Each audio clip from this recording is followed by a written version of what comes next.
اگر میں آپ کو بتاؤں کہ دشمن ممالک کے درمیان جو تجارت ہے وہ جنگ کو روک سکتی ہے، تو کیا آپ یقین کر لیں گے؟ اس حوالے سے آج ہم ایک آرٹیکل ڈاؤن میں آیا ہے جس کا نام ہے دا اکنامک کنیکشن ڈسکس کرتے ہیں، جو کہ بتاتا ہے کہ کس طرح سے آپ ٹریڈ کو انہینس کر کے، ٹریڈ کو بوسٹ کر کے between two countries and multi lateral projects کو سائن کر کے جو ہے وہ اس جنگ کو یا جو ہوسٹائل ایٹیٹیوڈ ہے اس کو جو ہے مینیمائز کر سکتے ہیں۔ لہٰذا اسٹارٹ کرنے سے پہلے اگر آپ نے میرا چینل سبسکرائب نہیں کیا تو کائنڈلی سبسکرائب کر لیں۔ سب سے پہلے اس آرٹیکل میں کنسپٹ آف انٹر ڈیپینڈنس کی بات کی گئی ہے کہ جو کنٹریز ہوتی ہیں وہ کس طرح سے انٹر ڈیپینڈنٹ ہوتی ہے ایک دوسرے کے اوپر، یعنی ان کا ٹریڈ کے حوالے سے، تجارت کے حوالے سے کس طرح سے ایک دوسرے کے اوپر جو ہے انحصار ہوتا ہے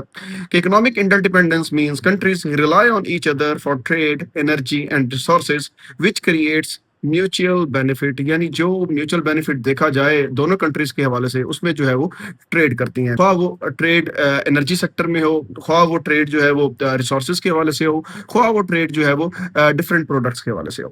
انڈیا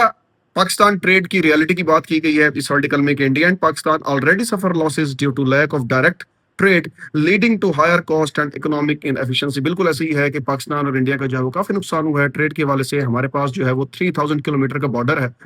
جو کہ کنفلکٹ وہاں پر جو ہے وہ موجود ہے، اور ہاسٹائل ایٹیٹیوڈ بھی ہے انڈیا کا پاکستان کی طرف، جس کی وجہ سے ٹریڈ جو ہے وہ نہیں ہو پا رہی۔ 1999 میں کچھ چیزیں اقدامات ہوئے تھے، انہوں نے ہمیں موسٹ فیوریٹ نیشن کا اسٹیٹس بھی دیا تھا، ایم ایف این کا اسٹیٹس دیا تھا ورلڈ ٹریڈ آرگنائزیشن کے تحت، انڈیا نے پاکستان کو دیا تھا اور ٹریڈ کو جو ہے وہ انہینس کرنے کی کوشش کی تھی اور ایک فرینڈشپ بس سروس کا بھی آغاز کیا تھا، لیکن اس کے بعد جو کارگل والا ایونٹ ہوا اس کے بعد جو ہے وہ معاملات ہمارے جو ہے وہ صحیح نہیں رہے۔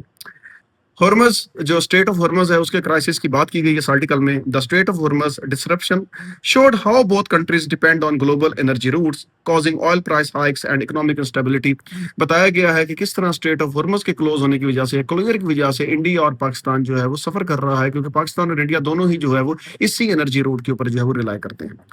کاسٹ آف انڈائریکٹ ٹریڈ کی بات کی گئی ہے کہ indirect trade through third countries increase transportation cost, delays and economic burden on both nations. بالکل ایسا ہی ہے کہ جب آپ روٹ چینج کرتے ہیں اور اپنے نیبر کنٹری کی بجائے کسی تھرڈ کنٹری کے ساتھ ٹریڈ کرتے ہیں تو ڈیفینیٹلی آپ کی کاسٹ بھی جو ہے وہ انکریز ہوتی ہے،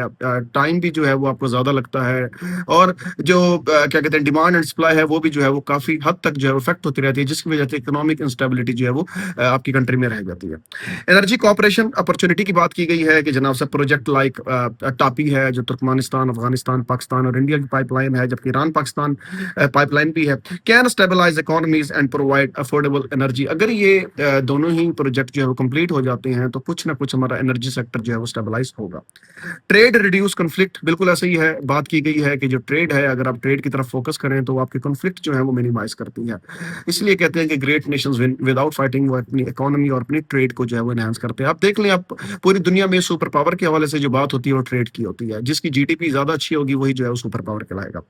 گلوبل ایگزامپلس کی بات کریں تو اس آرٹیکل میں بتایا گیا ہے کہ even rival countries like China and India, جن کا Ladakh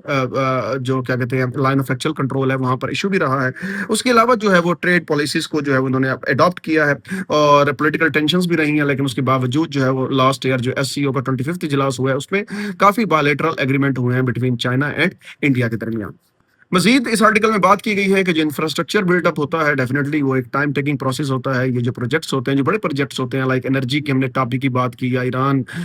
Pakistan gas pipeline کی بات کی، یہ بڑے پروجیکٹس ہیں تو ان کو ایک عرصہ درکار ہوتا ہے، لانگ ٹرم پروجیکٹ ہوتے ہیں، تو اٹ مینس کہ اگر ان کے اوپر کام ہوتا رہے تو لانگ ٹرم اسٹیبلٹی رہ جاتی ہے، ریجنل اسٹیبلٹی رہ جاتی ہے between countries. Climate and economic link کی بات کی گئی ہے کہ جناب صاحب جو آپ کا کلائمیٹ چینج آیا ہے اور اس کی وجہ سے پاکستان جو ہے موسٹ ولنریبل کنٹری ڈکلیئر ہوا ہے، ایون کہ ہم لیس دین 1% جو ہے وہ کنٹریبیوٹ کر رہے ہیں، تو لہٰذا ہمیں ریجنل فوکس زیادہ کرنا ہوگا۔ ہمارے ساتھ جو ایسٹ میں انڈیا ہے، نارتھ میں چائنا ہے، تو یہ بھی ایک بہت بڑے کنٹریبیوٹر ہیں گرین ہاؤس گیسز میں، تو ہمیں ان کے ساتھ ٹریڈ اس لیے بھی کرنی ہوگی تاکہ ہم اپنی کلائمیٹ جو چینج ہے اور ولنریبلٹی ہے اس کو جو ہے وہ ایڈریس کر سکیں۔ کی ٹیک اوے کی بات کریں تو economic integration is not just about profit, it is a strategic tool for peace and stability. کے جو اکنامک انٹیگریشن ہوتی ہے یا اکانومی کے بوسٹ کرنے کے جو معاہدے ہوتے ہیں، بیسیکلی یہ پروفٹ میکسیمائزیشن کے لیے ہوتے ہیں، بلکہ یہ اسٹریٹجک ٹول ہوتا ہے فار پیس اینڈ اسٹیبلٹی۔ تو آپ کیا سمجھتے ہیں کہ واقعی جو معاشیت ہے یا ٹریڈ ہے یا بائلیٹرل ٹریڈ یا ملٹی لیٹرل ٹریڈ ہے واقعی جو ہے وہ ہوسٹائل ایٹیٹیوڈ کو کم کر سکتی ہے یا نہیں؟ تو کمنٹ ضرور کیجیے گا۔ شکریہ۔